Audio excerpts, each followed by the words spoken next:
So ఇది మన Rajahmundry flyover అనమాట. సో మనమైతే రాజమండ్రి ఫ్లైఓవర్ దగ్గర అయితే ఉన్నాం ఇప్పుడు, మోరంగుడి ఫ్లైఓవర్ దగ్గర. ఇప్పుడు ఇక్కడ దీనికోసం నార్మల్గా నేను అడిగితే ఈ ఫ్లైఓవర్ కోసం ఏదో సంథింగ్ గొడవలు జరుగుతున్నాయి, కొంతమంది ఇలా డబ్బులు తినేశారని చెప్పి న్యూస్ అయితే మనకు వచ్చిందనమాట. కానీ అది ఎంతవరకు నిజమో ఏంటి అన్నది మనకైతే తెలీదు. ఇప్పుడు ఫ్లైఓవర్ ఒకసారి మనం చూసి దాని ప్రాబ్లమ్స్ ఏంటో, ఒకవేళ ఇలాగే వదిలేస్తే ప్రాబ్లమ్స్ ఏమొస్తాయో కూడా ఒకసారి మీకు చెప్తాను చూడండి. ఫ్లైఓవర్ లో నాకు తెలిసి ఒక రోజులో కొన్ని వేల మంది అయితే ఈ ఫ్లైఓవర్ లో డ్రైవింగ్ చేస్తుంటారు. అండ్ ఫ్లైఓవర్ కి ఇలా సింగిల్ వాళ్ళు పెట్టడం కరెక్ట్ కాదన్నమాట. పక్కన ఫుట్పాత్ అయితే ఖచ్చితంగా ఉండాలి, కానీ ఫుట్పాత్ అయితే లేదు. మనం దానికోసం వెళ్తాం. ఇక్కడ మొన్నటి వరకు కూడా ఈ డివైడర్స్ మధ్యలో పోల్స్ అయితే ఉండాలి. ఇప్పుడు ఆ పోల్స్ కూడా కనిపించట్లేదు. ఇప్పుడు ఆ పోల్స్ కూడా తీసేసారు, మీకు చూపిస్తాను చూడండి. ఈ డివైడర్ మధ్యలో ఇక్కడైతే పోల్స్ ఉండాలన్నమాట. ఈ పోల్స్ కూడా తీసేసారు వీళ్ళు.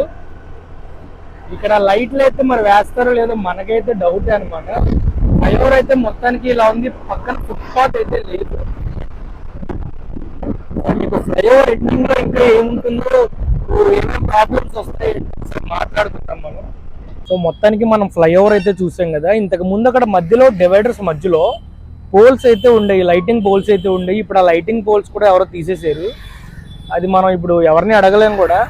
అండ్ లైట్లు ఎందుకు వేయట్లేదు ఏంటో అన్నది మనకైతే తెలీదు. ఏదో సంథింగ్ గొడవల్లో ఉంది, డబ్బులు తినేసారని చెప్పి న్యూస్ అయితే వచ్చింది. అది ఎంతవరకు నిజమో అబద్ధమో కూడా మనకు తెలియదు. ప్లస్ ఇప్పుడు మ్యాటర్ ఏంటంటే, ఏదైనా యాక్సిడెంట్ అయ్యి ఒక 5గురో 2 3 ఒకరో పోయిన తర్వాత కానీ దీని మీదకి మళ్ళీ రారనమాట. ఎవరైనా పోతే కానీ ఏదైనా యాక్సిడెంట్ అయ్యి మళ్ళీ ఇప్పుడు లైట్లు వేద్దాము, ఇలా ఉంటుంది అలా ఉంటుందని చెప్పి అప్పుడు చేస్తారనమాట. లేదంటే అప్పటి వరకు కూడా ఇది పెద్ద ఏమి ఉండదు మ్యాటర్. అండ్ ఇంకొక విషయం ఏంటంటే, ఇప్పుడు మనం ఎవరికి కూడా అసలు ఏం అడగలేము అనమాట. ఎందుకంటే ఇప్పుడు ఈ ఫ్లైఓవర్ కట్టించిన మార్గాన్ని భర్త గారిని అడగలేము, అలాగే ఫ్లైఓవర్ ఓపెన్ చేసిన మనం ఆదిరెడ్డి వాసు గారిని కూడా అడగలేము మనం. కానీ ఎవరికైనా ఏదైనా ప్రమాదం జరిగిన తర్వాత కన్నా జరగక ముందే మనం జాగ్రత్తలు తీసుకుంటే బాగుంటుంది అనమాట. ఇప్పుడు లైట్లు అనేది కొంచెం మనం త్వరగా వేసామంటే ఎటువంటి ప్రమాదం ఒక 50% అయినా సరే మనం ఆపగలిగిన వల్ల అయితే అవుతాం అనమాట. నేను చెప్పేది అది. ఏదైనా జరిగిన తర్వాత జాగ్రత్త తీసుకోవడం కన్నా జరగక ముందే జాగ్రత్త తీసుకుంటే